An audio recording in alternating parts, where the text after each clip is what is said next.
screen. No. I'm live you're gonna now. Lay down. I'm not gonna deal with you tonight. Sort of. Oh, Holly's getting so bad. Yeah. She now she calls me. I want waits for me to sit down. She wants Okay. me to sit down. Yep, that's so cute. It's driving me nuts. So we'll get started tonight. Just check the viewfinder occasionally and make sure that Looking good. You're fine. we're getting in the frame here. No adjustments necessary. It's good. Are you? Oh, you're gonna sit here. You're not gonna sit over there.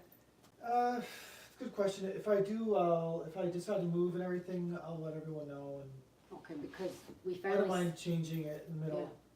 we found out. Since we're starting new technological things, there's just gonna be a ton of wrinkles we gotta work out. Like for instance, I'm filming right now, but I haven't necessarily actually begun to teach anything. So we need to change that. So we're gonna start teaching now. And we're gonna go to the book of Romans.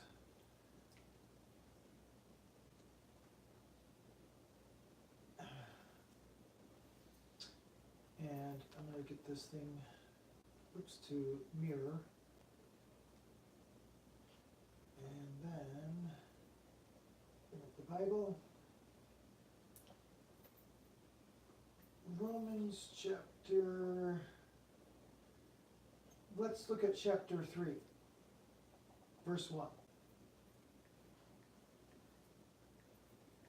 And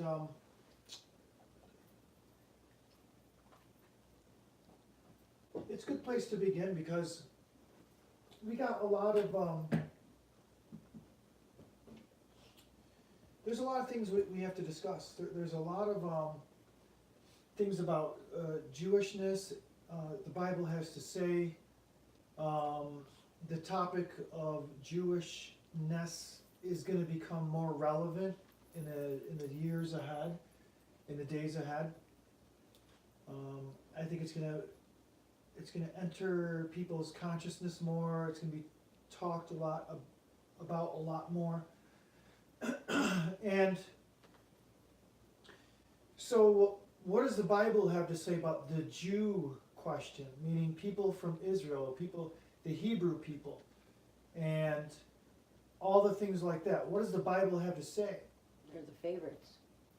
Well, what I'm just saying is that's kind of like a rhetorical question. That's the topic matter we're going to talk a little bit tonight about. They are God's chosen people, or they were God's chosen people, okay? And that's where verse 1 begins with Romans chapter 3. It says, "What advantage then hath the Jew?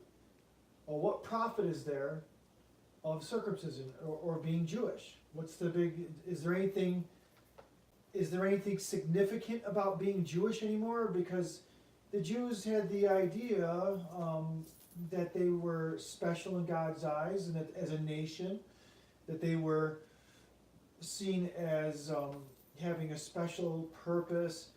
The Jews maybe took it a little too far, and they probably gave themselves credit as being maybe a little bit better than Gentile nations, as in they were intrinsically better, but that is not the case.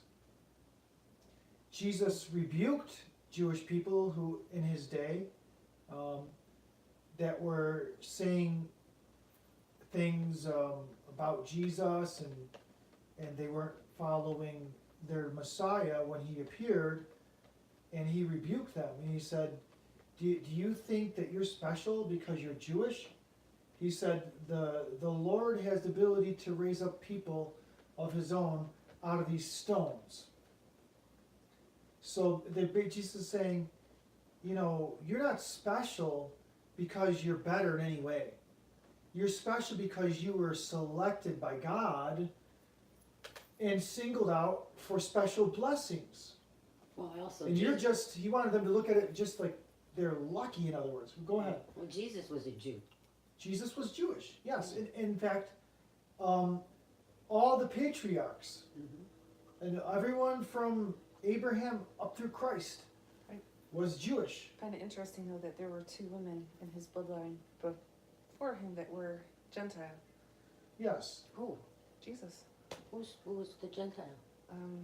Ruth, Ruth and, okay, yeah, and I can't Esther. remember. Esther. Ruth and Esther and No, not Esther. She's and Jewish. Rachel the harlot. Or, Yes. Esther was, yes, Esther was of the Jewish bloodline, It was but the Rachel. harlot, Yeah. Rachel the harlot from Jericho. Mm. So that's actually quite interesting that in the lineage of Christ is a female and a female prostitute. So people who believe that there's no room in God's kingdom for certain people are wrong. Hmm. There's room in God's kingdom for a lot of people, and there's in this case, we know for a fact there's going to be prostitutes in heaven, not prostituting anymore. Okay, No. let me clarify that. Yep. Yeah, Let me clarify that. well, But there's going to be people who were prostitutes and got saved and are in heaven right now. well, they repented. That's not a condition. They accepted forgiveness of their sin. Ah, Okay, and actually, Jesus didn't shy away from that kind of thing. I'll tell you that right now. The woman that was washing his feet right. with her hair, she had been a prostitute. Okay, Well, Mary, he defended a woman that was caught in an act of adultery. Now maybe that's not prostitution, and maybe that woman that was getting ready to get stoned, maybe she was not a prostitute, maybe she was, I don't know, but I'm just saying that a lot of the things that people really get the most worked up over, and I understand it, these things are serious, they really are. Prostitution has serious implications to it. It's very dangerous, it's very unclean, it's very degrading. the other lady was cheating on her husband, wasn't she? And yes, she was caught in the act, but so was the husband caught in the act. Oh, But you didn't see him anywhere, did you? no. Just the woman was singled out and pushed out there. Hmm. As it's still showing that even back then, there was a double standard. Women get Oh, yeah. shamed a lot more than men. Men, really, honestly, should not be fornicating more than women. Neither should be fornicating, right? But when a man does it, he's just as bad as she is. It's just as unsavory, at least in God's eyes, for a man to behaving that. For a man to be behaving as that. So it's just not a good thing, and well, the world has a double standard, and as much as they like to talk about and shout about equality, they really don't treat women right. And just as a side note, the world's way of trying to honor women is degrading, because it doesn't recognize her for her womanhood, for her womanness, and for the things that make women better than men. The things that their ability to cherish life and to nurture it along and to Carry it. carry it, yes, and deliver and everything that a woman does that adds to this world. There are a litany of things that women do that men just are not good at, that we have to try super hard to do, that come automatic for women. So there's not one, but that's something people say in order to be, I think one of the things confusing people is that they really believe in order to be equal, you have to be equivalent. There's two different concepts. I am not the same as other men my age. There might even be people born on the day I'm, but they're not like me. But it doesn't mean I'm better, and it doesn't mean that they're worse. Or vice versa. And so we're equal in value though, but we're not equivalent. We may have the same sex, we may have the same age, we may have the same other factors, the same religious beliefs or something, the same nationality. But it doesn't mean that we're identical, that we're equivalent. We are just equal in value, but distinct. Women are distinct from men. They are not the same. And relax. Two things can be different, and be of equal value. It's really quite possible. You know how I know? Because I know for a fact I'm not any more valuable than my wife. Well, we're all God's children. We're all God's children. Doesn't matter what we are. It doesn't matter what we are. It's just those, Right. those little things that you mentioned. But women and men are different, but it doesn't mean that one is better than the other. In fact, it's quite clear to me and to the Word of God that women and men are of equal value. Okay? Mm-hmm. So, in the same way, Jews and Gentiles, or non-Jews, that's what the word Gentile means, anyone that's not Jewish is considered a Gentile by the Bible and by Jewish people. So that simply means that's all that really means, is not being Jewish. So Jews and Gentiles are of the same value. We're equal in value, but we're not equivalent. Jews are distinct and separate, and they have held a different place, a place of significance historically. Okay? We're not saying that Jews are morally superior or a master race or anything like that. Okay? But they held a special place in God's attention throughout history. But I believe this, if Abraham didn't obey God, because God called out to Abraham and says, Abraham, I want to make a great and mighty nation of you. I want you to leave the land of your upbringing, and I want you to go to a place that I'll tell you about later on. That's what God said to Abraham. But I don't know how Abraham saw it or felt like he had received a vision or things like that, but God said, go do that, and he believed it. And he acted on it, meaning he pulled up stakes and moved his family out and went to a place that he didn't know for sure where he was going to go. So, if Abraham had disobeyed God and said, nah, I'm comfortable here, I don't think God would have punished him because God loves him and everything. But I think that Abraham would have missed out on the blessing. And now Abraham is one of the most significant people of all eternity. Well, if he would give up his son, he'll do anything, I would say.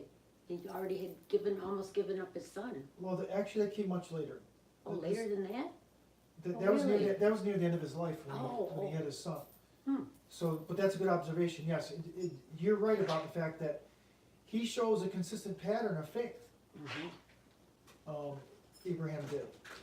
So he believed in his, even to the extent of offering up God his only son, and then to the extent of he prior many years before that, he pulled up his whole entire family and didn't even know where he was going to go.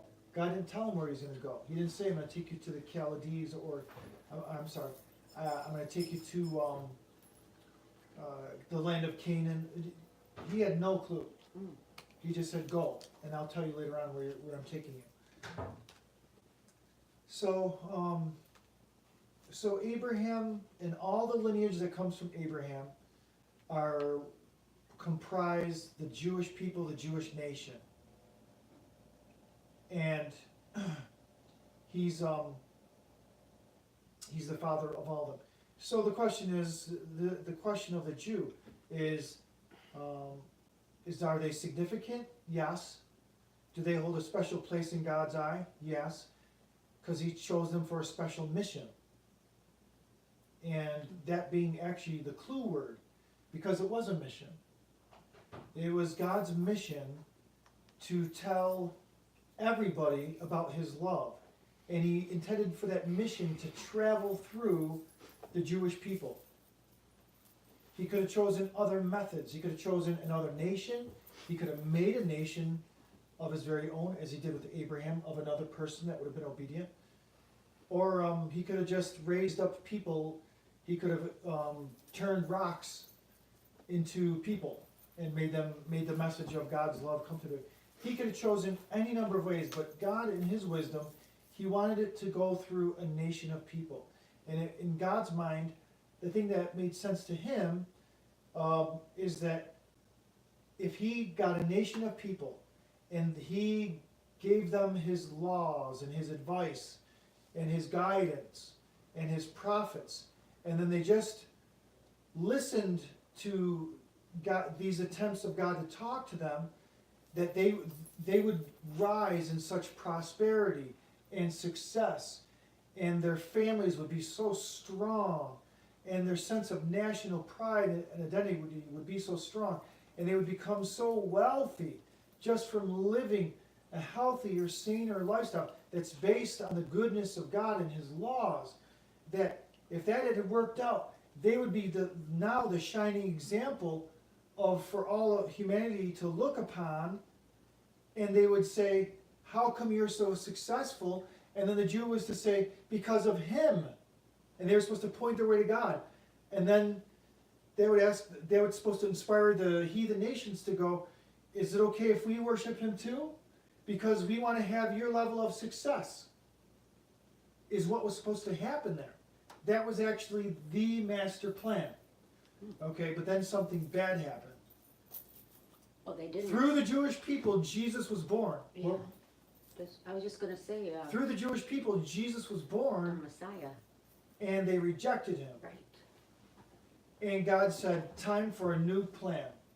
The Jews are no longer the special people that I had for them. They have opted out through disobedience. They've broken a covenant with me many, many times. And that covenant is null and void. All right? So Paul is now asking the question, because of these facts, is there any significance? Is there any benefit to being Jewish? So the answer comes back as yes, as we'll see in a minute. And because we're on video and I want some things said, and I don't want people to think that I just dropped the Jew right there. Okay, I will say this. God does have future plans for the Jewish nation Israel, for the actual people that are Jewish, the ones that are of the bloodline of Abraham. Right. Those people God has a plan for in the end times. That plan is going to be rolled out soon. I think you're going to see what you're going to see. The reason why I wanted to teach on this tonight is you are going to see over the next 15 years, you're going to see more and more and more focus go to the nation of Israel again, as if it needs any more. Do you realize this? The nation of Israel is the size of New Jersey. Wow. Yeah. Okay, and think of all the controversy. Think of all the headlines.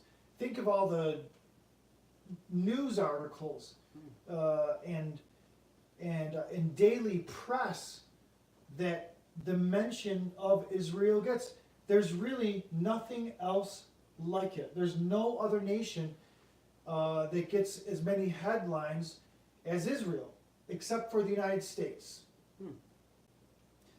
And the Bible says that there's going to come a time in Jerusalem where it's no longer going to be that the time of the Gentiles will be ended, and that will begin a new era of Jewishness.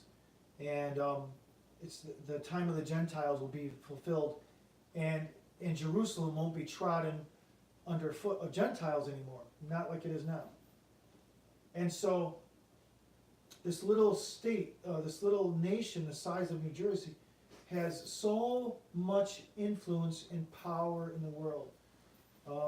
And much of it has to do with the place they had historically, and there's plenty of forces at work that are trying to make Israel a nation of prominence. And actually, the new plan for the Jewish people, this one is not of God, is through the Jew to wield global dominance, meaning control. Really? Okay, That was never God's plan, by the way. Hmm.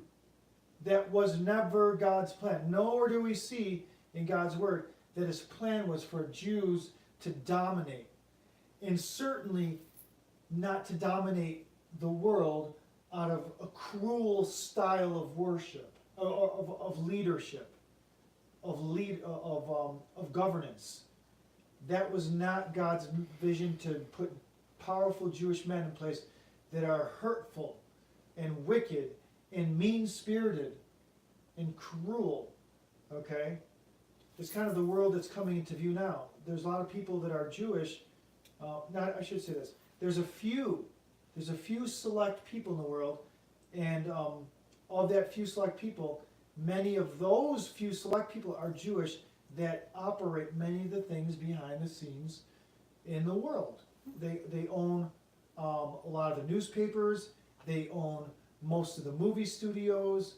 They occupy very important positions in leadership throughout the country, education, and in any place you want to, any sector you want to talk about, technologies. The Jewish people that comprise maybe, I think it's less than 10%, about 8% of Americans are Jewish or something like that, yet they occupy 80% of the highest positions in our country and in many key positions throughout many nations in the world now. There's Jewish control of one kind or another. That being said, there's no reason for anybody, that's no excuse for anybody to be anti-Semitic. Just because there's a few nutcases that claim to be Jews that are in very high positions of power and are hurting people and causing wars and stealing money and doing all manner of things, just because there's a few of these nutcases doesn't give anybody the excuse to be anti-Semitic. You know, there's a lot of Jews who are not cruel, are not mean. There's a lot of Jews that are not doing these acts things, right? of maliciousness and viciousness. Mhm. So this is a pretty broad topic when I think about it. There's a lot of nuances, and the trouble with today's audience is they don't do nuance very well. And the topic of Jewishness requires a committed mind to understand it. The things I just discussed, yeah, there's plenty of things in what I just said that would be controversial, that people would take issue with, okay? But forget about taking the right position. Think of how many things we just had to discuss to begin to clarify what a Jew is and to give you the history. There's no people or this, excuse me, I'm laughing because there's no other nation where it comes close to being this complicated. And I thought the Mideast was pretty complicated. They are part of the Mideast. And we're still not done discussing all of it. We still haven't delved into whether they are, whether they have the right religion, whether they have the right religion today, or any of that stuff. We're just getting into those elements of it. I'm here just laying a groundwork, and we're doing two things at once. Getting people to think about what it means to be Jewish, informing them that the issue is going to become more important as time goes on. It is a complicated one, but you might as well start figuring it out now, because in the next 15 years, you're going to see Israel become very, very, very important. What just happened in the past year that is of ultra significance to the Jewish people, especially as it relates to the United States? Trump moved the embassy to Jerusalem Right. Yeah, that's right. and declared it the capital city of the nation of Israel, saying it'll be recognized by our nation, which is incidentally the most powerful nation in the world right now, okay, militarily and in other ways. It could be argued that to the extent that this country is controlled by other forces, perhaps even Israeli forces, is the extent that we really don't have the power we think we do. But that's neither here nor there. The point is, Trump named, he named Jerusalem the capital city of Israel, recognized it as such. So what does that mean? It means that things in the things in the world are shaping up more and more to look like the things in the Bible. What made him do that? It's not What is really it? relevant to what we're talking about. I know, but But the short answer is God. God made him do that, wow. even if he didn't mean to. But it's not a bad thing at Mary No, Jane. I know it's not bad. I'm just wondering. Wow. It was a controversial thing to do. A lot of other presidents claimed that they were going to jump in and name Jerusalem the capital city, but they felt like it risked world stability and that would cause too much strife with Muslim nations. Well, Trump's strategy isn't to try to make nice with Muslim nations. He's going to try to do what he feels is right. And if he feels that it's right to let the Jewish people have their own capital city and have it be whatever they want to, he's going to let them. And if they say, well, we believe our capital city is Jerusalem, and it goes then Trump's going to go, then Jerusalem is your capital city, it shall be. Oh. And he just acknowledges it. Mm-hmm. Even though that may be a controversial move with some Arabic nations and some Muslim nations. I guess Trump is willing to take the heat. He probably says, we got the biggest military, what are you going to do? You gonna steal my lunch? So, he, this isn't not even like a real endorsement of the things that, I don't even know whether it was dicey or not to move the embassy over to Jerusalem. It may be, it might not be, I don't know. But so far, so good. What I think is actually happening behind the scenes is I think you're seeing more convergence in like a global attitude of unity. I don't really think it is a good thing, because what's going to happen is you're going to see Muslims and Christians. You see this newest pope. How many times has he said, well, there is no difference between the Quran and the Bible? Yeah. They're What? both equally He said valid books. Yeah, he did say that. And there's, Mm-hmm. yeah, I think this is the first pope to kiss the Quran. Oh, yeah. And he's the first person to, invite their leader, the Muslim leader, and to make so much niceness. The reason being is that they want to create a one world religion. Yeah. Is what they're trying to do, and they're trying to slowly bring in the other religions under one canopy.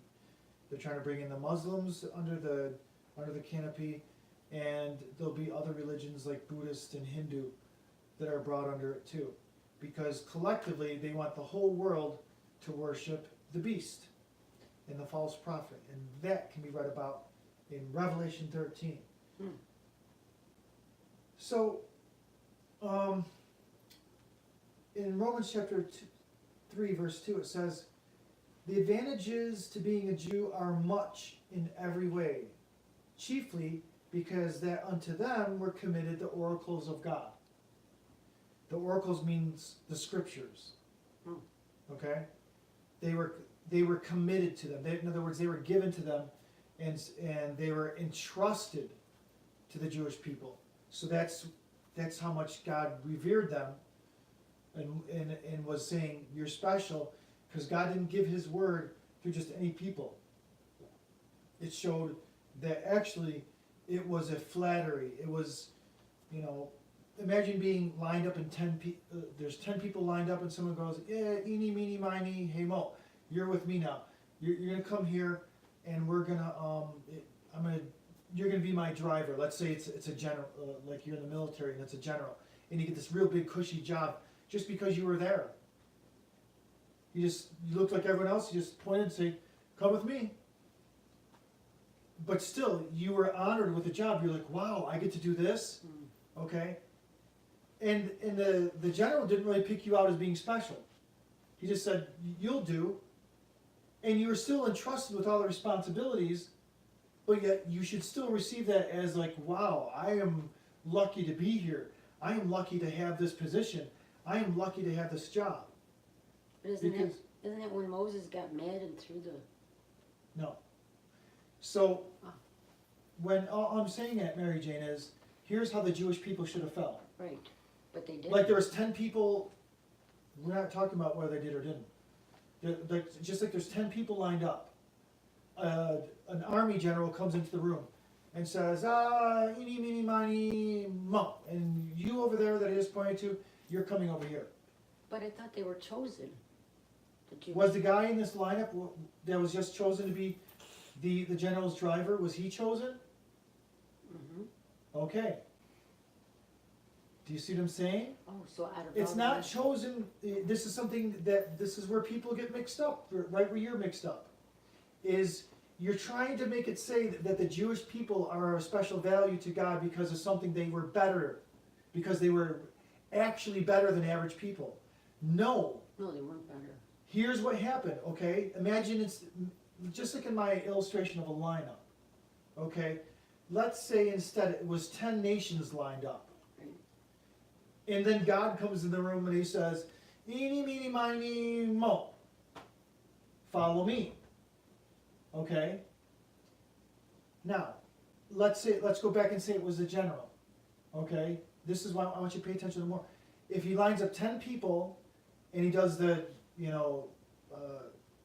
meeny, miny, mo, and chooses a person, and they follow him, what happens if he selects them, but they do a bad job at being his driver? Fired. Are they going to get fired at Mary Jane? Yeah. Yes. So the Jews got fired Yes.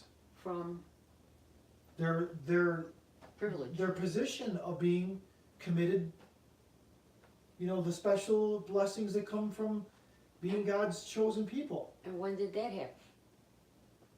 When did it happen? When they built the gold calf? No? Hold on a second. I'm trying to think of the best way to answer that. When did they break the covenant with God? A number of times along the way. They broke covenant with God and they disobeyed. Right. And they went in the desert for 40 years or? And 40 nights, but okay. When did they lose it with God? Because I'm sure there's lots of people out in the audience that they would wonder, well, when did they fall out of disfavor? Well, for sure, let's talk about the big one. The big one. And to answer that, you have to know what God's value system is. Okay? Now, we've already answered it tonight, by the way. What is the most precious thing to God? His children. What is the single most precious thing to God? You're close. You're close. The son? His son. Oh, Absolutely, by far and away, his son is the apple of his eye. There is nothing that God loves more than his son. Nothing. so they And that's what you have to realize. don't recognize him as the Messiah. So what does that therefore do to God? Oh, that's not good. That is not good, right? But I thought it happened In fact, before how about this? What? How about this? How about, remember I told you about the army general comes in the room and chooses a driver? Okay. Not only does the guy do a bad job, but then he kills the general's son.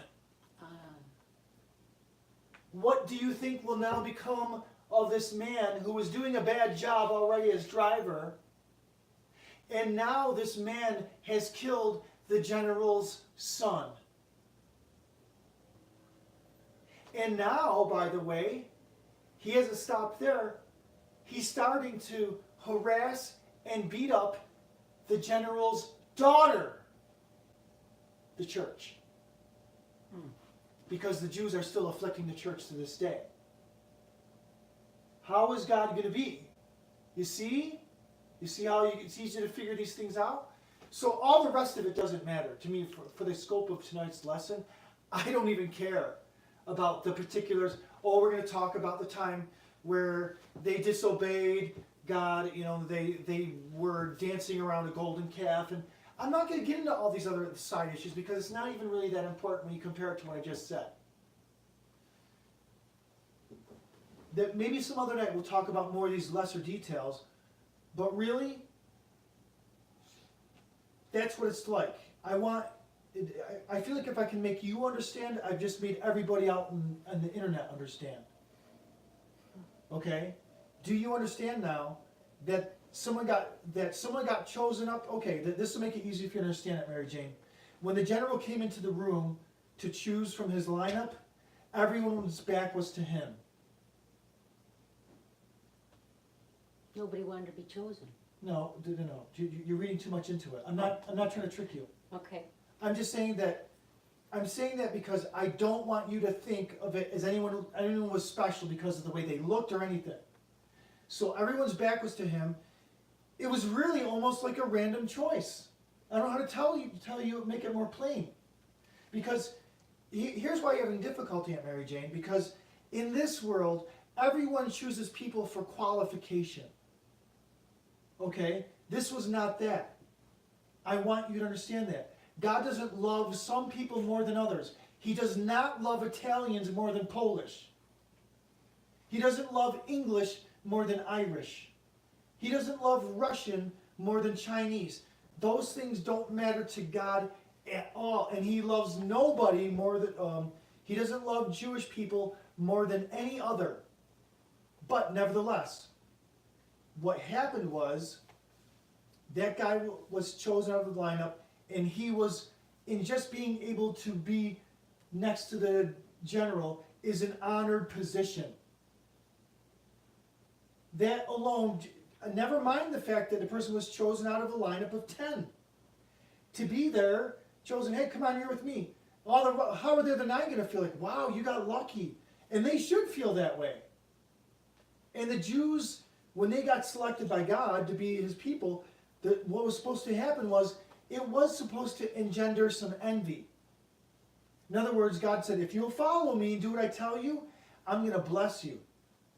I'm going to give you little favors here and there. Little things to show that because you're following me, I'm going to bless you. And then people, again, because what is God's mission? You have to understand, I'm going to go back and tell you again. God's mission was to use the Jewish people to reach the world with the message that he loves all people. That So one when day, he was choosing from other nations? Or didn't I get that right? for the sake of discussion right now, I'm going to say yes. Okay. That's close enough. Mm-hmm. But remember, when Abraham was chosen, he was not yet a nation. He was one man. But see, there was a nation inside of him. It would come down through his son and his son's son and his son's son's sons and like that. And because if they were following God's laws, for instance, okay, why were the Jews supposed to be an advantage of having God's law? Here's why. When you do not good laws create good nations? Mm-hmm. Can you have really terrible laws and be an excellent nation? No, it isn't possible. You have to have a good legal system. Okay? If there's a legal system, let's say it this way. Is there anyone possible better than God to invent a legal system? Well, correct. Nobody can do anything better than God, and that includes designing a legal code. Okay? So what happened was, the Jewish people were given their legal code, their law system, directly from God. The books of Leviticus, parts of Exodus, Numbers, and parts of Deuteronomy are the laws of God. And there's other ones. And those people had direct access to those laws. No other nation did. Because they had direct access to the law writer and the law giver. So can you begin to see why this is a very honored place to be in? yeah. And not because they were better were they chosen. It could have been someone else. And then I think that if Abraham didn't do what God told him, he would have been immediately disqualified. Follow me. If this, in our little illustration, if the guy would have stayed in the lineup, even after he was tapped, the general would have said, what's with that weird guy there? Tap another one. And the other guy would have said, okay, I'll follow you. And then, depending on how he reacted and behaved while he was in that privileged and honored place of being the general's, we'll say, armor bearer, his driver, depends on what other future prospects would be available to him. If he was really nice, the general would probably have him over, maybe even for some holiday dinners, and said, well, gee, when you get ready to the military, I'm going to give you this guy's name. I want you to call him, and he'll line you up with a good job. I've been with you for 3 years. I've seen you through 10 hours a day, and you've been excellent to me, and I've seen how you treat others. I know you're an honorable man. I feel comfortable endorsing you and giving you more opportunities. That's the kind of dynamic that Israel was supposed to enjoy with God. They already had their foot in the door. They were brought right into the jeep with the general, so to speak. Mm-hmm. Okay? But just like in any other job, in any other situation you find yourself in, if you act like a dum-dum, you don't get people eager to offer you more opportunity in life. If you behave yourself wisely, you're increasing your chances of having more opportunities in life. And that's what God wanted to do. He was going to say, see, these are my people. See, they follow my laws. Do you see how they're affected and blessed by it? World, what I did for you, for the nation of Israel, I want to do that for everybody. That's what he was getting ready to say and do through them. And because they were first arrivers, God probably would have done some more nifty and special things with them. But having said that, I want to hasten to add that I am no way saying that God is through with the Jewish people. Okay? This is one of the last things that needs to be said until we get into some of this stuff about how the gospel came to us through the Jewish people and what that means for the Jewish people. The last thing I'll say is, in the book of Revelation, God is showing favoritism again toward the Jewish nation, the nation of Israel. In other words, he still has unique plans for the Jewish people that are distinct from other nations. In other words, they hold a special place. I did not say they were the master race. Right. I'm just saying they've been selected for special reasons. Just like cats are chosen for different reasons than birds to do things that God needs them to do. And whales do different things than snails. But they're not better than one another, okay? They're both equal, they're all equal value to God, okay? And so the Jewish people, among all the school of fish that is humanity, that school of fish has been chosen to do certain things. And it's and there's honor from being the original people. It's supposed to. Well, it was honor until they. It was honor, but you know what? Didn't God is saying. He didn't God even is saying recognize still. the Messiah. God is still saying, these are my special Right. people. I have a special plan for them. I'm not going to write them off. They're not going to become God could have destroyed them. Oh yeah. He could have. And God could have written them right out of his plans. Now, this is an unintended lesson about long suffering. Think about what God had to put up with through the Jewish people. And that how along the way, and we could spend a whole night just talking about all the things that the Jewish people did that were just atrocious in the Bible. But a lot of things were done to them too. Okay. The Holocaust and all that. Okay. They were punished. Right? I don't know, was that a punishment? What are you talking about? To go Did to God do that to them, or did they Oh, bring no. it upon themselves, or was it just the wickedness of the world? Hitler was a wicked person. Yeah, he was, yes, He I was agree. the devil, whatever. But I'm not. But we still haven't established whether that was the direct act of God. I'm not prepared to say that because that's a pretty heinous thing. I'm until you know for sure why God would punish people like that. No, in fact, I'm gonna say no. It's probably not God. No, Yeah, that was the devil that's the devil. The interfering. Again, you got to be careful this discussion about pulling it into deeper corners, because this complicates itself so easily, and I'm trying everything within my ability to make it an intelligible study, because this thing could go easily any direction and become a very difficult thing to talk about, because there's layers to it. Okay, how about this one? How about the question of Zionism? How about the fact that Hitler was a half Jew? How about the fact that, was it the devil using the German people to kill Jewish people? Or was it the devil trying to, in the process of all that, get control of the Jewish people through whom he would, or the Jewish name, and get leverage over the whole entire world for the New World Order? Yes, yes, yes, yes, and yes, yes, yes, yes. But do you see how complicated it can be? It is, that's what I'm So saying. just for the majority of the night, I like input, but listen harder rather than offering things that make us talk about Moses and the golden calf and things like that. Just for the sake of discussion for tonight, because I'm already tackling what is probably the most controversial topic in the world. And as it is, when you start talking about this topic, there is such a delicate tightrope you have to walk, it's so insane. Because there could be people right now, I'm on YouTube this week. There could be people right now trying to figure out where I live and to send hate mail to me because I said one thing incorrectly. That's how serious it is. I'm not even exaggerating.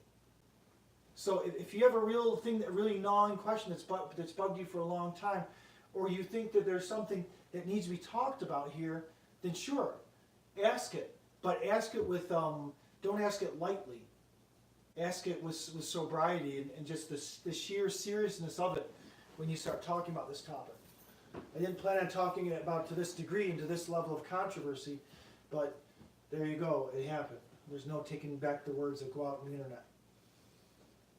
But we haven't said anything wrong or appropriate. We must have said 900 times tonight that the Jews hold a prominent place in God's mind. We also said the Jews were not perfect. You know what else says the Jews are not perfect? Their own holy books. Genesis through Malachi says it has in every single book of it someone that's doing something wrong, and it's almost always a Jew. Okay, why? Because Jews are humans. And that's another reason for the Bible, to remind you that, and remind Jewish people that they're just human. And there's a bunch of reasons why that is so. So that way you can see that God is interested in working in your life. Because if he'll work in the life of David, he'll work in your life. If he can work in the life of Samson, he can work in your life. He can work in the life of Moses, who said he had a stuttering problem by his own admission. He can work in your life. And we already mentioned the prostitutes and things like this. God is trying to speak to everyone equally. But just because everyone is equal doesn't mean they are all equivalent. The mouse has a different mission than the whale. A woman has a different mission in this world than a man. God didn't just try to say, well, now mice and whales are all the same creature. He didn't say that. He let the whale be the whale. He let the mouse be the mouse. He let the Gentile be the Gentile. He let the Jew be the Jew. He let the woman be the woman. And he let the man be the man. And that's A-okay in God's eyes. It's perfect. It's good and it's beautiful. And nothing needs to be changed about that. But we live in a world where all these classic moorings are being challenged. They're trying to say that because women and men are equal value, that they're both identical in mission, in their, I'll say utility, in the way that they are helpful to humanity is the same exact mission. Well, how can that be? Women have a womb, that's where that word comes from. Woman means womb man. In other words, it's a man with a womb, is what a woman is. Okay, well, there's more to it than that. We know genetics come into the factor of it too, but you can't just take a man and cut him open and throw a womb inside of him. It's a woman, but that's where the word comes from. Okay. So notice how when we go to verse 3 of Romans chapter 3, immediately begins on the topic of belief. And if you followed me for any length of time, you should know how important belief is. I would dare say, as controversial as it might be, belief is more important than obedience. Okay? Belief is more important than obedience. Both are important, but belief is more important. Mm-hmm. See verse 3, it says, "For what if some did not believe?" Meaning some of the Jews. "Shall their unbelief make the faith of God without effect?" So it says in verse 4, "God forbid, yea, let God be true, but every man a liar, as it is written, that thou mayest be justified in thy sayings, and mightest overcome when thou art judged." So Paul says, "But if our unrighteousness commend the righteousness of God, what shall we say? Is God unrighteous who taketh vengeance?" I speak as a man. He's saying, I'm not asking literally, I'm kind of asking in the common sense, the most simplistic, primal level of asking the question. Is God, in other words, he's asking like rhetorically and in a silly way. Is God unrighteous? First of all, there's the first half of the question. Is God unrighteous? No. Who takes vengeance? And so therefore, is it wrong for God to take vengeance? No. God forbid, verse 6. "For then how shall God judge the world?" See, he's in the position of having to take vengeance against unbelievers. 4. "If the truth of God hath more abounded through my lie unto his glory, why yet am I also judged as a sinner?" In other words, here's what Paul is saying. Okay? Pay attention to verse 7, read it with me. Okay? This will show you some sophisticated Bible interpretation. "If the truth of God hath more abounded through my lie," in other words, if the lie caused God to experience profit, why am I judged? I caused him to be a gainer. So if I gave him, if something that I did caused God's glory to abound, shouldn't I actually be given some credit for that? And it shows it's supposed to sound like an absurd question. You're supposed to be so smart. In other words, okay, how about this? I understand these are hard things to grasp. I'll break it down. Aunt Mary Jane, let's say Mary Jo, when she was 9 years old, you told her not to ride her bicycle on a particular day. And let's say now you said that, and you said that clearly. Okay, don't ride your bicycle at all today. I don't want you out there in that driveway. And she goes out there and tries to show you at 9 years old how much smarter she is than mommy. And she goes out there in the driveway and she hits a little bit of ice and she falls down and skins her knee. Now, do you look smarter? Do I look smarter? Yes. Well, yeah. I'm your Yes. mother. Okay. So you abounded through her through her misconduct, you were glorified. Because you said, your next words are mouth, did I tell you not to do this? And why do you think I told you not to do it? Because you're going to get hurt. So yes, you were glorified through her error, through her disbelief, through her disobedience. You were glorified. So is she right for saying, well, gee, since Mommy's glorified, I should go out and commit a whole bunch of naughty things, shouldn't I? So my mommy will always look smarter than me. Would that have been the right thing to do? No, it would have been crazy. That's what Paul is saying here. Because the Jews were disobedient, and they wound up in the process of being disobedient, actually glorifying God, it doesn't mean that they, have done something good. And now he's going to turn to the Christian, and not rather. And as we be slanderously reported, and as some affirm that we say, let us do evil that good may come. There's people that were saying that when you start to believe in grace, it's the same thing as saying, let's do bad things. God will just get glorified in the end anyway. And Paul says we're not saying that in verse 8. He says that's the accusation that they're leveling against us, but that's not what we're saying. And he goes, whose damnation is just? Actually, he says the ones that are saying that are actually accursed. That's what it means to be damned. Accursed. And Paul says, what then? Are we better than they? Are we better than the Gentile? And here we go. No, in no wise. For we have before proved, both Jews and Gentiles, that they are all under sin. This is exactly what I was saying. We're dealing with a level playing field here. Do you think the Jews sinned any less than the surrounding heathen nations? Actually, I'll answer that for you.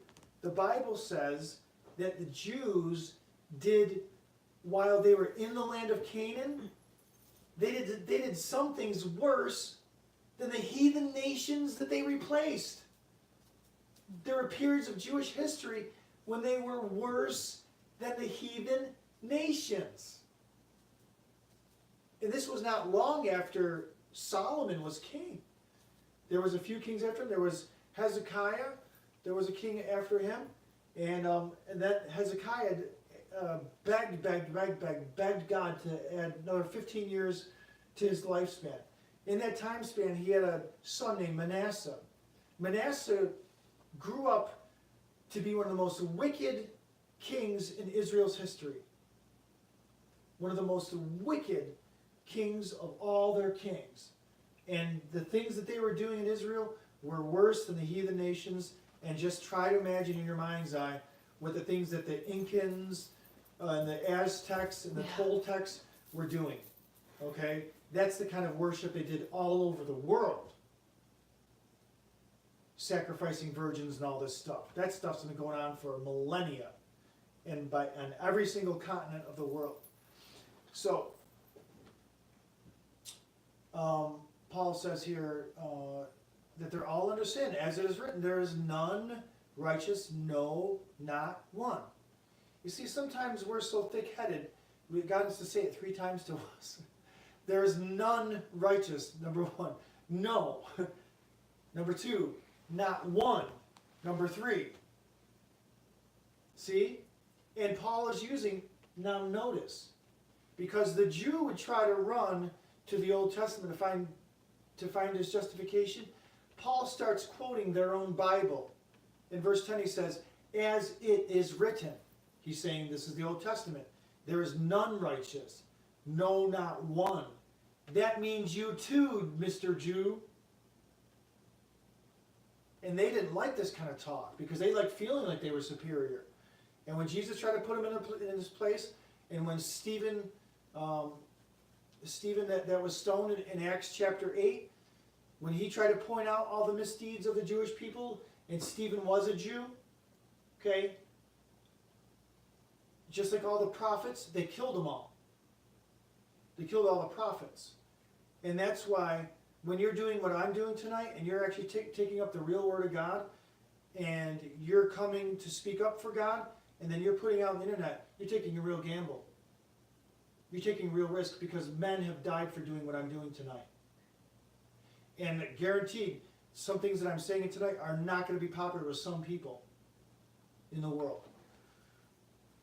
Why? Because there's just too much truth in it. People just don't like truth.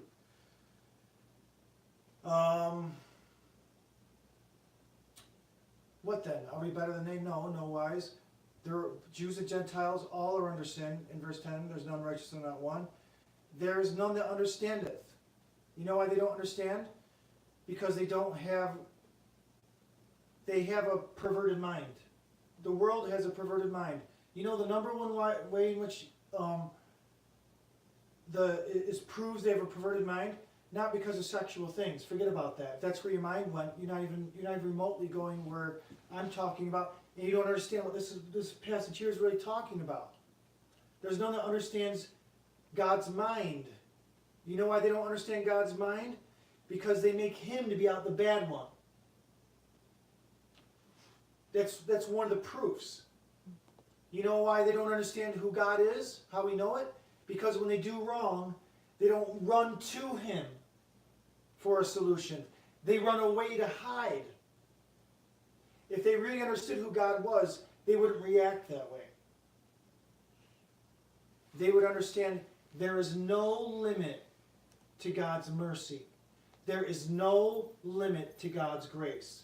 If you're alive and you're drawing breath and you have the ability to think and change your mind about God and to say, you're not the bad one. All the bad things that happen to me and in my life and in this world are due to the wickedness of men, to the systems of governance that men create, and the devil and his demons. That's where all the evil in the world comes from. Okay? God is not mean. God is not vindictive. But as it said, there is a time for all things, and there is going to be time for judgment. And all the people that have cursed God and held a low opinion of God by trying to run away from him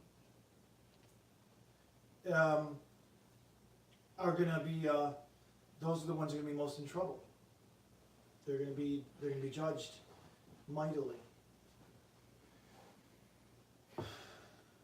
They're all gone out of the way. They are together become unprofitable. There is none that doeth good, no, not one. People do not know how to do good. And I was just talking to a guy in my shop today. He said, well, you got to follow the commandments of God. Well, verse 12 just told him that you don't even know how to do good.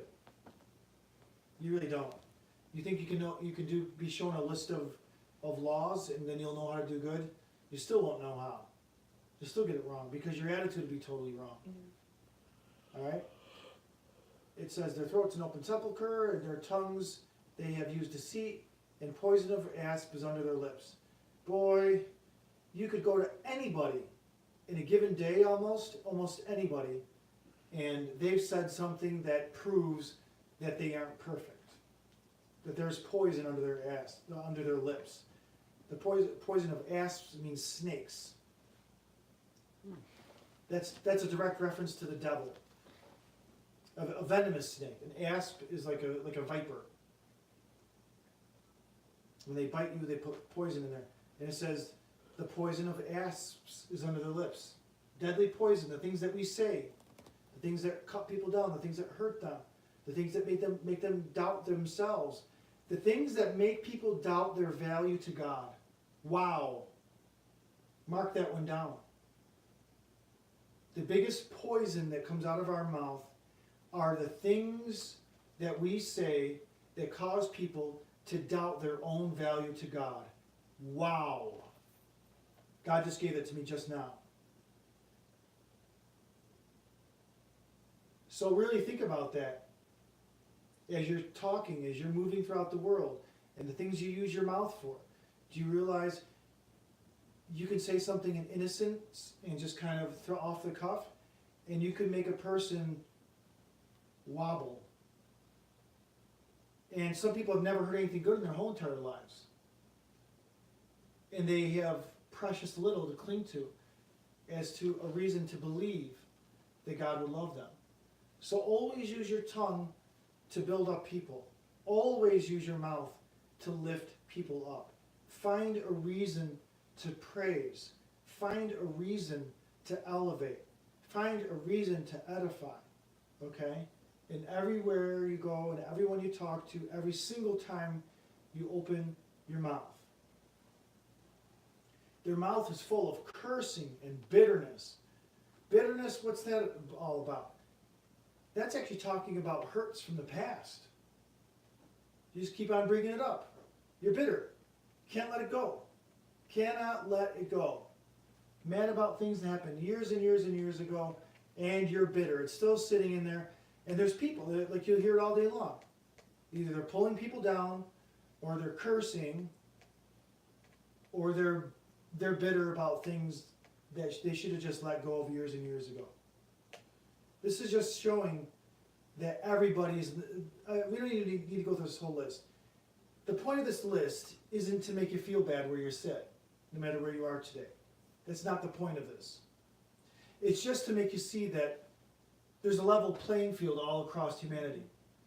And in case you were doubting it, here's a list, and it keeps on going on, of the most immediate way you can know that you ain't perfect is, I don't know, maybe record your conversations for a whole day and then go back and play it to yourself.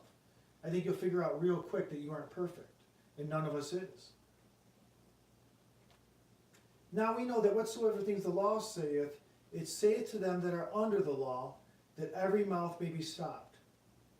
You ever hear that phrase, they that live by the sword shall die by it? Okay.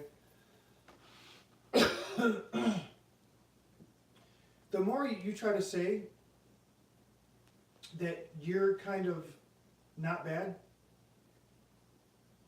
the more you are bad. Really. So whatever, because you're trying to make an appeal to the law. Is you're going to prove it. Well, see, I haven't lied today. I haven't looked at another person. Or I haven't coveted other people's things. Okay, the more you try to find your righteousness there, you for sure broken the laws. So you're even more a mess because you're thinking that you've deceived yourself into thinking that you follow it to some degree. You know, that's not really the way you should be looking at it at all. It says, in fact, the law is only to them who place themselves under the law. By saying, I follow these laws, you have placed yourself under it. And you're basically stepping forward and said, yeah, go ahead and measure me by it. And when you say, go ahead and measure me by it, it's only intended for you, the person who raises his hand and chooses to be measured by the law. You elect that. You bring that upon yourself. I would say, don't be such a fool. Don't ever try to step forward and make yourself out to be righteous and flawless and perfect. Oh, I'm not as bad as this one over here. Basically, you're saying, go ahead and measure me. That's why Jesus, when those people brought the adulterous woman to him, what did he immediately do? He started writing in the ground. He started writing the law on the ground and said, okay, you want to put yourself under the law? This is your level of righteousness? Here, we're going to see how you do right now. Let's come on over here. You like the law so much. Come on over. We're doing a law thing over here. Come on. Yeah, all you guys. You in the back there, come in a little closer. We're going to do a law thing now. I want you to see what I'm going to write on this ground. And one by one, he starts writing the laws. And then some of them start breaking out in a sweat. Oh, yeah. Oh, is it getting late? Wow. Oh, I bet my wife wanted me home at 5:30 for dinner. I better get there. Oh, the bridge club is meeting tonight. I better, you guys can finish this up. Give me the highlights later on. I'm going to go and do my thing. No, they were trying to get out of there in a hot minute, because as Jesus kept on writing that law on that ground, it was getting more and more condemning. And the more you try to hang around that law, and the more you reach to it for your justification, the more and more and more condemned it's going to make you. So don't mess with the law. Don't reach to it for justification. It's okay if you want to learn how to how to treat your fellow man better, and how to what to hold forward as amiable traits for a desirable attitude, a desirable morality, a desired character, a desired virtue, attitude, integrity.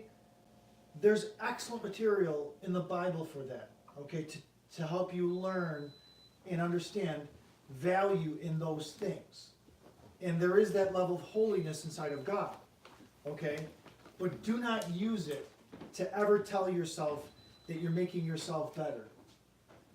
You're lucky to be even opening the pages of the Bible and getting the information that you will benefit from. You benefit from the law. I benefit from having or access to the law. But I won't hold myself up and see, how am I doing today? Let me use this law to see how close to perfect I'm becoming. No. You're not becoming more perfect. You're learning to hopefully treat other people better, and through reading the Old Testament and those kinds of things, you're learning how to treat other people better, and how to, through better behavior, just like the Jewish people were chosen to reflect back well on God. That's the purpose of the church nowadays. That's the purpose of everybody. Everybody's supposed to receive the love of God and then live out evidence that suggests that God is loving them and that they love God. So that way people want to become Christian. The truth of it is the more we, I'll say it this way, you're going to be a better witness to the world the more of God's character you show. Because God is altogether lovely. You notice how that people don't like Christianity? The world doesn't like Christianity, but the world doesn't have much of a problem with Jesus himself. Now, some people don't even believe that Jesus even existed. But you know what everyone would agree unanimously on? If that guy Jesus did exist, he was one excellent dude. So people don't have the controversy with Christ so much. They have the controversy because all of his followers don't give them much to admire. If this is what his followers are like, maybe I don't want to become part of their club. Is what that's sometimes the problem there. They don't want to. How many times have you heard people say, "Oh, the hypocrites of the church"? Actually, if you've ever said that, you're wrong. There is absolutely not in any church I would start. I've started a church. Do you realize everybody that goes to my church, there's not one hypocrite in the whole lot? There's not one. I am the only church in which there's 0 hypocrites. You know why? Because everyone inside my church believes that they're sinners, or they were sinners, and they're forgiven by the blood of Jesus, not because of their righteousness. They're saying, I don't have any righteousness outside of Jesus. They make no personal claims to their own righteousness. That's why they are not hypocritical. That's the only way to not be a hypocrite. Everybody is a hypocrite who doesn't think exactly that way. Everybody. Everybody. So we know that what things soever the law saith, it saith to them who are under the law, that every mouth may be stopped, and the world may become guilty before God. All God is saying is, okay, you want a law that's going to show you what perfection looks like, what perfect holiness looks like? Here's one of my making, and you could start stacking yourself up against it if you want to start justifying yourself. Actually, what that does is, it says here, the law says to them who are under the law that every mouth may be stopped, and the world may become guilty before God. That's the purpose of the law. Therefore, by the deeds of the law, there shall no flesh be justified in his sight. For by the law is the knowledge of sin. How are you going to use the law, which is only there to let's say there was you know what an MRI is, right? Okay. It's there to find problems, isn't it? It's not there to tell you what mineral you need to be taking more of, what vitamins you need to be taking more of. It just finds problems, okay? Or if the CT scan is actually telling you things that are healthy, I don't really know, or the whatever scan it is. But the idea is the law is a tool that only finds problems, it cannot fix them. That's not really what the law is there for, as it outlined in Romans chapter 3. It just shows you where you're deficient compared to God. God says, well, this is the way I do things, but you can't do it like me. You cannot do it. I'm going to show you how I do, and you're not going to be able to mimic this. But now the righteousness of God without the law is manifest, being witnessed by the law and the prophets. So, Paul's saying here that God is so righteous, he doesn't need those laws. It said the God's righteousness is manifested without the law. It was witnessed by the law, by the people who wrote it in the first place. They witnessed firsthand that God was fair, righteous, and good, and holy, and perfect in all his doings. And the prophets bore testimony of it too. Even the righteousness of God, which is by faith of Jesus Christ unto all and upon all of them that obey. Is that what it says in verse 21 or 22, Aunt Mary Jane? No, believe. All them that believe, for there is no difference. There's no difference between more of a level playing field, okay? Now, again, because God is saying everyone is equal in value, it does not mean that you are not special to God, no matter who you are. There is only one of you, okay? God's love is so amazing and so big. He can love everybody equally, but love them for the specific person that they are. It's like you have more than one child, and you love them equally, but they're very different kids, okay? The same exact idea. God loves all of his children, but for different reasons. And you really wouldn't want your children to be identical to one another, would you? You kind of like the fact that there's some variety there. For all have sinned and come short of the glory of God. Okay, that's the true measure. When you start saying the law, you're really talking about the glory of God. In other words, the perfection of God, the awesomeness of God. Okay, God said, me, I am the standard, and my glory is my standard. Thank you. Is there any sweet? It says, verse 23. All have sinned and come short of the glory of God. That's the real standard there. Being justified freely by his grace through the redemption that is in Jesus Christ, verse 24. You're justified freely, as in no expense, no cost, by his grace. Grace means what? Unmerited favor.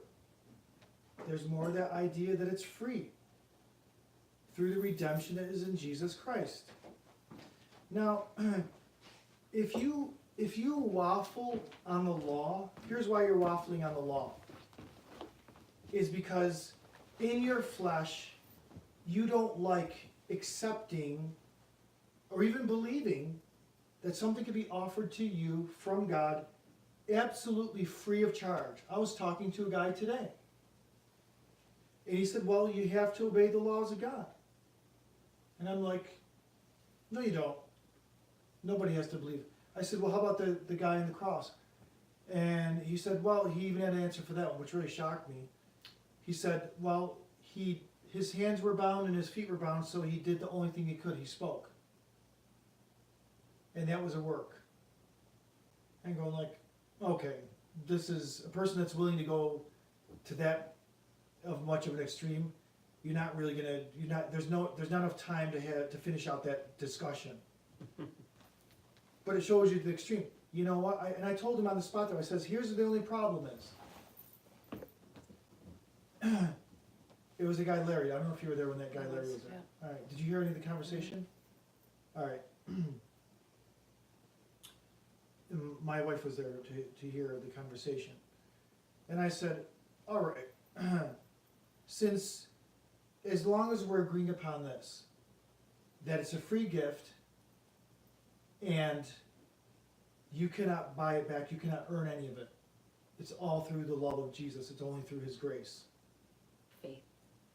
Faith, yes. Believe. Faith. You must believe that you must believe, here's the crux of it. You must believe that he is loving enough to look past all of your sins and see the value that is you. That's another good way of describing the gospel. God's given me a lot of revelation tonight. You must believe. Because sometimes we just say faith, and like, faith, what does that mean? Why? What? No. All these things are contingent upon the same things. Don't even attempt to get saved if you're not willing and ready and open to believing that God would do something for you for absolutely free. Just because he loves you. And a person that's never entertained that thought, I don't care what they say. They may not be saved. If it never came down to the fact of, wow, if God is offering me total forgiveness, then I guess I accept. If the person has the ability to say that, is saved.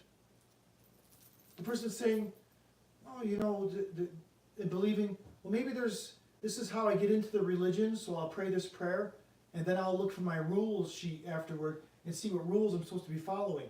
That person is not saved. A person that thinks you get sprinkled as a baby, and then you follow a list of commandments inside that institution, and that gives them righteousness, if you believe that, you are not saved. If you think you can go to any church your whole entire life and be there every single time the doors are open, and you believe that attendance record moves you 1 inch closer to God, you are not saved. I don't care how many crackers, grape juice, catechisms, church attendances, inside, how much you were chaste, Lighting candles. how many candles you lit, how many indulgences you purchased and gave out to relatives, and you purchased for them because someone died in the family. I don't care how much of that stuff you wasted your money on. You did just that. You wasted your money. You blew it. All that money went to organizations that promote the wrong gospel, that teach there's any value in that garbage. And I don't mean to be totally disrespectful, but you got hoodwinked. And that's garbage, and as we've just shown tonight, has nothing to do with God. Because God would never ask you to pay for anything that he has already paid for. Yeah. That's how absurd, forgive the word, and stupid that really is. You're paying for things that God has already paid for. And he's eager to give you for free. Even to the point of your eternal life. And if you don't like these words, it's because you don't believe God has enough grace to give you eternal life for free. No strings attached. And that's the toughest thing the human mind will wrestle with. That's the toughest thing the human mind will wrestle with. So,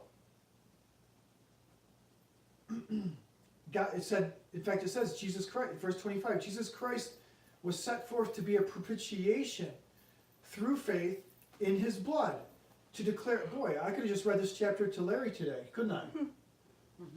To declare his righteousness for the remission of sins that are past through the forbearance of God. Wow, there's like tons of doctrine here. That's probably To why be a it's propitiation. underlined. Huh? That's probably why it's underlined, right? Yeah, I underlined it, yeah. Oh, you did it. All the underlined ones are things that my Bible app lets me do that. It says, whom God has set forth to be a propitiation through faith. Now, propitiation is a long word. That simply means a payment made for the purpose of deflecting wrath. An appeasement, if you will.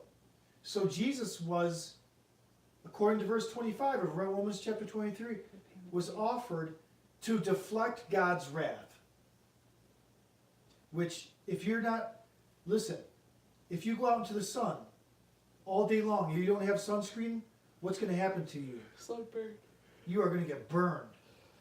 And if you try to come into God's presence without Jesus' robe of righteousness, what are you going to be? Burned. You are going to be burned. Same story, same exact answer. You're going to be burned. Jesus is your covering. Now what happens if you, let me ask you a question. Let's say you go out into the same sun and you apply water once to your skin and you go out into that sun all day long. It's gonna, nothing. Is it going to help you at all? Nope. So what happens if you try to cover yourself in your own righteousness and you come into God's presence? Get burned. You're going to get burned. Do you see what I'm saying? That your goody-goodies are not going to protect you in the day of judgment. You better cover yourself in Jesus' righteousness and claim no other. In fact, if there's one little speck left on you right now, right where you're sitting, no matter who you are, of things you're clinging to, maybe hoping to, little rabbit's foot reasons why you're going to cling to this one last good deed you did just in case it needs a little bit of help when you get to heaven. If you're clinging to that, that's the one hole through what you will get burned. You need to let go of all of your own righteousness and not claim any of it. You know why? Because God's just not interested. Not when He paid for your righteousness through His Son and what it cost Him. He is not going to be impressed with whatever you're going to offer Him, because none of the garbage you're going to offer God is going to come close to the value of His Son. Really, it isn't. Don't expect God to be the least bit impressed. You may be impressed, but God is so much more awesome and higher and high above you. You can even speak a blade of grass into existence, and you think you're going to go to the throne room of God in the fullness of His radiance and His beauty and His glory and start to list off the wonderful things that you have done? That's going to impress Him? My friend, if you hold a speck of that, you are a fool. And get rid of that attitude entirely. So, to declare, I say, at this time, His righteousness, that He might be just, and the justifier of him that believes in Jesus. Is God going to justify the people that obey Jesus? No. Is He going to justify the people that believe in Jesus? Yes. If you look at Jesus as a good dude that provided a good way to follow, that if you follow Him, God will smile, no. You're wrong. You've turned Jesus into a law. Jesus wasn't given as a new law. No. Jesus was given as a Savior. It says, grace and truth, for the law came by Moses, but grace and truth came by Jesus Christ. That's John chapter 1. Jesus didn't come to create a new religion. I'll say it again. Jesus did not come to earth to create a new religion. Jesus came to be a Savior. Jesus came to wash away your sin debt. All the things that you've done bad that make you feel like running away from God, guess what? Jesus came to pay for all those things that's making you embarrassed to come to God, that's making you fearful to come to God. God didn't want any barriers, so He said, guess what? I'm going to take it all out of the way. I'm going to make it nice and convenient, easy for you. I'm going to actually pay for it all, and all you got to do is pick it up and receive it. To restore the relationship that was lost in the garden. Just speak up a little bit so people can hear you. To restore the relationship that was lost in the garden. To restore the relationship that was lost in the garden, the relationship that God always wanted to have with you from the beginning. Yeah. And guess what? You were duped. You were led to believe that God would love you less because you sinned. Because you don't understand the law of God. You don't understand the love of God. And otherwise, you would see that you would never let the bad thing that you did allow your mind to think that the love of God had been jeopardized. You made an assessment about God based on the way and the nature that you love. You imposed and projected onto God that. And you immediately got fearful when you'd wrong and like, I would reject a person that offends me. But you know what? God wouldn't. Like I said, God is going to bring prostitutes into the kingdom. In fact, Jesus says the prostitutes are going to come into heaven before you priests. You think you priests are going to come into no. Well, those of you that make it in, get ready because I'm going to parade the prostitutes right past you, and they get to have the position of honor right ahead of you. Ooh, they must have. He was winning real popularity points. What? The specific priests of the Roman Catholic Church, is that what you're talking about? Or just any religious priests? Any religious, okay. Yeah. But the Catholic Church certainly has them.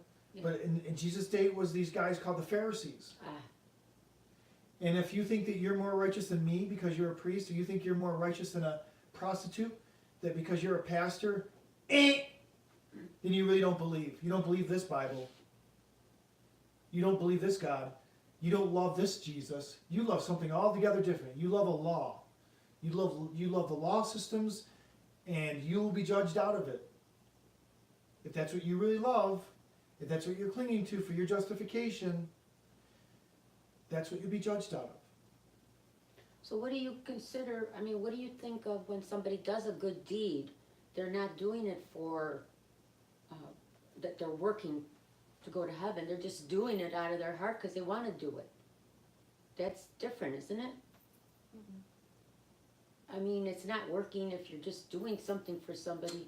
Well, let me ask you a question. Are we talking about a Christian or a non-Christian? Christian. Okay, if a Christian does something for the reason of just wanting to do it? For the person. Huh? For the person. For the person, yeah. Okay, that's not working. As long as they're, right. As long as they're not doing it to make them feel, for the purpose of being able to tell themselves that, see, I'm not all bad. If that's the driving motivation to somehow make yourself feel like in your own mind that you're somehow less righteous now, that's the wrong reason. To do it because, yes, I like the way you said it, because for them. For them to benefit them. For them, yeah. Yes. It's got no reason. You're not allowing it to reflect back into your mind and go, oh, I just did a good. I'm not so bad. There, gee, you're a real swell person, Rob, Mary Jane, Karen, whomever. Yeah. As long as there's none of that, it's a good thing. In fact, Jesus says, look up for me where the phrase unprofitable servants. Okay? Look up the phrase unprofitable servants. Even you could even push on the microphone. Because sometimes I'll say, I'm not working. This is not work. It's just something that I just want to do. Yeah, don't even think about it. Just do it. If you like it, then just do it. In fact, if you like anything, do it. Just don't hurt other people. Don't dishonor God. Right. Just do whatever you want to do. Luke 17:10. So likewise ye, when ye shall have done all those things which are commanded you, say, we are unprofitable servants. We have done that which was our duty to do. Yeah. Why do we need to make a big fuss over it? We did something good. Big whoop. Didn't Jesus die? Okay, here's how to put it in check. Take the good things, let's say maybe a whole day's worth of it, scoop it all together, look at it long and hard, and then put it alongside the cross. No way. Just do that. That's all. And however you feel at the end of that thing, go right ahead and feel however you want to feel. But I know me, if I was to take all the, thankfully I'm not thinking this way, but if I was to think of all the good things I did today, scoop them together and put them alongside the cross, I hope it did be like, whoa, this is wrong. No. Let's put that right away. Let's hide that in the cupboard. I don't really need to look at that at all. But the cross, I need to look at. Not literal physical cross, people. Jesus. I'm not preaching idolatry. I'm not saying go out there and get yourself a wooden cross and look at it all day long. Aren't I righteous? Please, I wouldn't teach something so stupid, all right? That's what was done. So we look at the cross. We don't look at the things we're doing. If we did something good, hey, great. You should be just glad that you got used of God. If there's anything, if someone's life was improved because God gave me the ability to do it, I'm happy that the other person benefited. Right. If you want to let yourself feel good, just feel good that they're benefiting. And God's happy that he got to reach through you and bring resources to other people. That's really what we should be doing. God gives us money, time, skills, talents, whatever we have, that's given to us so we could just be a channel and flow it into other people's lives. That's the real reason for it.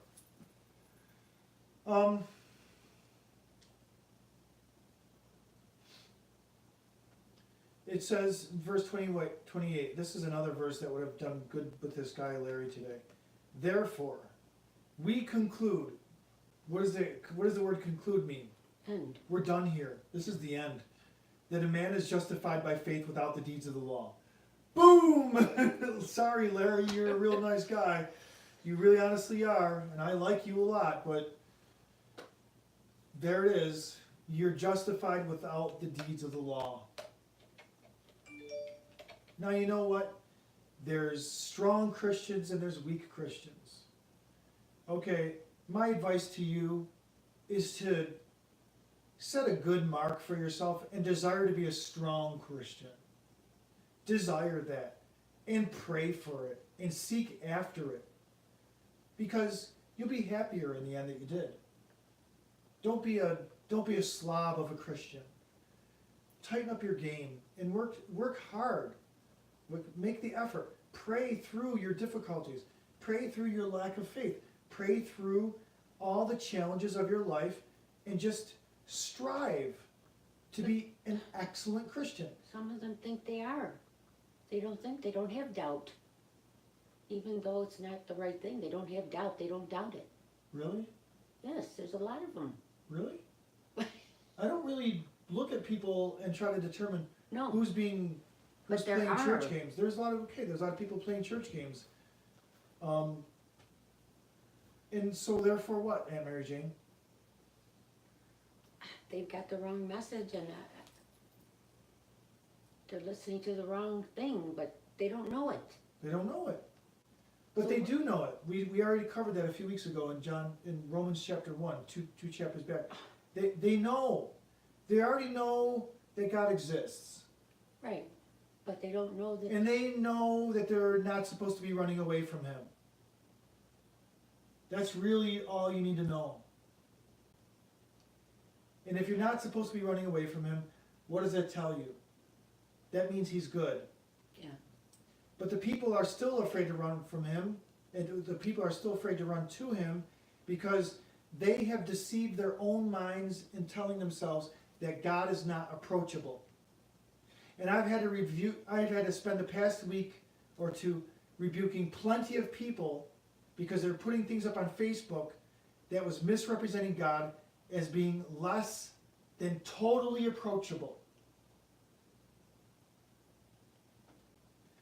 We need to present God as being totally approachable. But let us also add this to it. If there's things wrong about your character and morality, God does desire to help you overcome those issues. If you're quick to speak negative of your fellow man, God wants to fix that. If you got wandering eyes that look at other people's belongings and other people's loved ones and desire them and steal them, those are things God wants to help you through and fix with you through his power. And he wants you to see the value in those kinds of things, and then to desire behavior that reflects accordingly. But you may not know how to immediately. God may have to start working with you and training you and showing you and start bringing you through more life experiences. But one thing God is not interested in is you starting to do good so you can prove to God how much you never needed him from the beginning. That will not impress God. That will make him angry.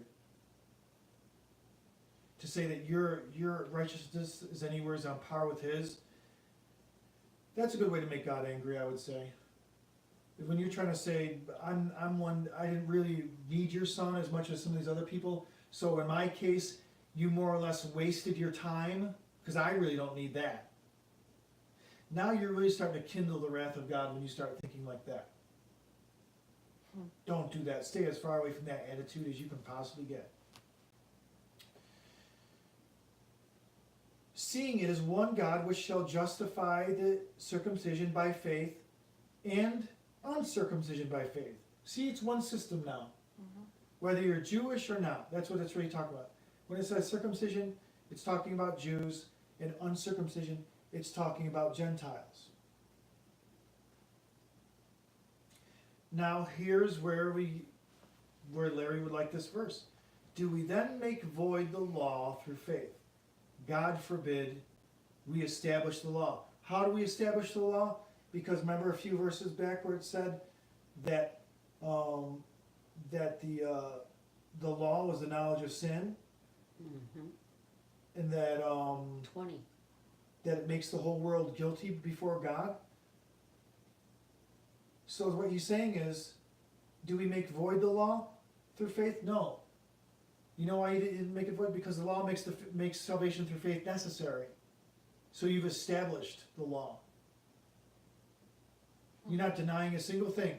We're saying, yeah, that law is holy, and that would be a dandy thing if we could keep it. But we can't. It's impossible. So we establish the law. We're saying, you know what? This law is so great, is so perfect, is so fantastic, is so flawless, is so pure, is so awesome, is so incredible, is so ingenious that we can't keep it. That's why I don't understand why when people get saved through grace and faith, they want to turn right to that law and say, okay, just like Judah Smith said in that one Barabbas video, now that I'm saved, I got to dig down deep. And it's like, no. Now you I better focus dig on myself Jesus. out of this hole I've just got myself into. No, you focus on Jesus and Wow. be grateful to him and thankful that you don't have to worry about following that anymore. Now you can just, and by loving God, guess what? It's going to happen naturally and you're not even going to know it. Yeah. And the way we love God is how? By loving Jesus. And the way we love Jesus is how? Faith. Belief. Belief in what? Unjustified gift of grace. Believing in God. Help me. Believing in his love. Yeah. Believe in God. Believing, well, Faith. believing that we love him because he first loved us. There's your answer. That's a cycle. You have to see it as a cycle. Here, okay, imagine it. Who's ever heard of evaporation? Everybody, right? Yeah, Okay. everybody. How does the evaporation system of the planet work? Of the planet. Okay, it's like this. People die. Okay, it's not complicated. You've actually learned about it in 7th grade. Trust me, Mary Jane. Now follow me. All right, the sun In my comes up. 7th grade. The sun comes up in the daytime. Yes. Okay, and mixed with a little bit of wind, it lifts water off the ground, Okay. off of the ground, out of the plants, and out of the bodies of water that are terrestrial on the earth. That then becomes airborne. That water becomes airborne. It goes up to into the sky, and the water begins to condense and forms into clouds. The clouds get more and more water until they get too heavy, and then they get too heavy with water, and they let rain fall to the earth, which goes into the bodies of water and the plants and the land, and it begins the cycle again. You ever heard that before? No. You didn't know that's how that worked? No. Okay, that's where clouds come from. It's didn't know water that. that was on the ground before. I never was good in science. All right, so but that was easy to know. Now you know it for the rest of your life. So that's that cycle. Do you see how that's a cycle? Okay. Circle of life. God's we're not gonna talk about Hindu, Buddhist things, that's New Agey, I'm not interested in It no is? circle of life. It's okay, but it's not a God thing, it's not a Bible thing. I Oh, get kind of nervous about things that push New Age belief. But I didn't know And that was- movie, the Lion King, that was pushing New Age belief. Okay, but let's just leave that alone I for know, now. look Okay, at that. I'm busy explaining something here Okay, before we lose the illustration. Okay, I know. I'll tell you what. We can talk about the Lion King later on if you really I don't want wanna talk about the Lion King. But I thought you want to talk about the circle of life. It had nothing to do with the Lion King. Okay, the circle of life. The circle What- of what- life what is- is us living, dying, and then whatever. Okay, The so circle. people live and die. There's the circle of life. Bravo, Hindus. You figured out one of the greatest mysteries of life. People didn't live know. and they die. Wow. See, now I didn't know, That's the best that Hindu can offer. Okay. Let's get back on topic. That's but really I great. didn't know it was Hindu. Let's get back on topic, please. Yes, let's get back on topic. I'm sorry, All right, then let's do this. How Let's about- not bring how up about- things that cause other discussions that are not relevant at all to what we're talking but I about. didn't know it was a difference. Circle of life is New Agey garbage. But I you don't gotta like it. remember, people don't know The stuff. people do know. The people do know. That's become, everyone has seen The Lion King. And they're being taught bad doctrine as a result of that thing. I know you didn't know, but as soon as I said, okay, let's Alright. just go on. Okay, I'm irritable tonight in case you couldn't tell. no, you're not. Yes, I am. Same I'm way. telling you, I'm irritable. Now you know my feelings better than I do. That's not going I to make me call more it- irritable. I call Aunt it, Mary Jane, Aunt Mary Jane, we're going to finish this. All I right? call it passionate. No, I'm irritable. I'm irritable tonight. Other times would be passionate. I'm irritable. I could feel it. Just like I just got a raw nerve. So do we make void the law through faith? God forbid. Yea, we establish the law. You see, it's not a circle of life. There's a cycle to it. Okay? We love God. Okay? Why do we love God? Would there, first of all, if there was no wind and no sun, would there be evaporation? No. Let me answer that. I'm learning that I have to answer the questions before I. The audience chime in. Who knows what could happen? But no. Without those things, there's no mist. There's no evaporation. Okay? If you don't allow the love of God, the warmth of the sun, to warm the earth of your heart, it will not respond with the evaporation of love that gets sent heavenward. You see now you see the absurdity what people are trying to do when they're just trying to love God? All right, everybody, on the marks, get set, go and love God, because it says so in the Bible. No, you can't. And that's where they lead people, and that's where they confuse people, and that's where they hurt people. Because people are trying to say, love him for what? And until you push them out into the sun, S-O-N, there will be no evaporation off of their heart. And where did that water initially come from? From the original rainfalls, which God sent. And then the rain comes down in the form of, it's sent from heaven. It's the nourishment of heaven, and the nourishment of the earth is the rain. And the nourishment of your heart is the love of God. That's really what it means when it says God sends the rain to fall upon the just and the unjust. Meaning everyone is being told right now, everybody's being told by God that he loves them. And some of them are going to believe and some of them aren't. Many are not going to believe, it says in the Bible. Because they haven't prepared their hearts to believe that God is actually loving and would treat them, and here, let me say it this way too, and would treat them in a loving way. Tenderly. In fact, there's probably people out there that never put it together, but they've actually made themselves more loving than God. Not only have they made themselves so righteous they don't need God, but they actually told themselves that they actually do things for their kids. They show kindness to their own children that they would never dream God would ever show to them. So in other words, they basically made themselves more kind and loving than God. Well, honestly, if you're telling yourself God wouldn't do nice things for me, but yet you're doing nice things for your children, aren't you then saying that I'm prepared to believe more in my own goodness than God's? That's really what you're saying. Yeah. That's what your heart is. That's what your life is showing. That's what your attitude is showing. Maybe you never put it through your head like that, and now that you see it for it is, maybe you find that thought unpleasant, that you've been looking at God this narrowly, but there you have it. That's what you done. That's what you said.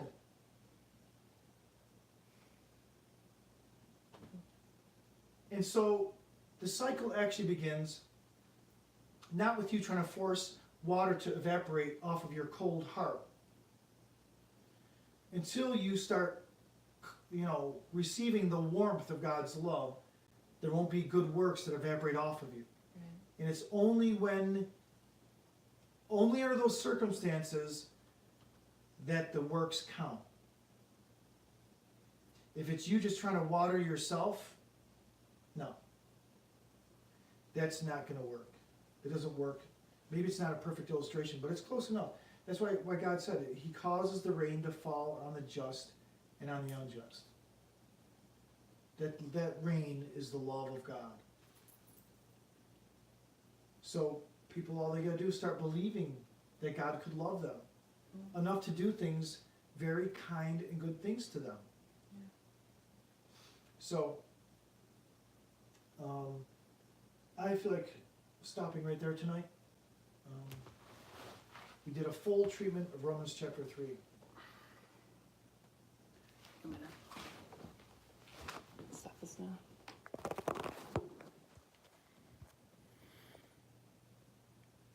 I don't know how to do it with that one.